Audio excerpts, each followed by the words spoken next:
بسم اللہ الرحمن الرحیم۔ محترم ناظرین، انسان بڑی مشکلات میں ہوتا ہے، پریشان ہوتا ہے، پریشان حال ہوتا ہے، اسے کچھ نہیں سوچتا کہ میں کیا کروں۔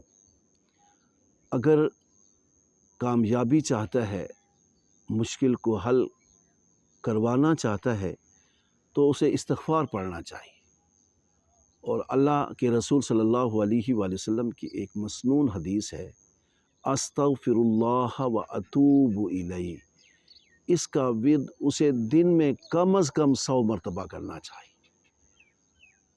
میں اللہ سے بخشش مانگتا ہوں اور اس کے حضور توبہ کرتا ہوں۔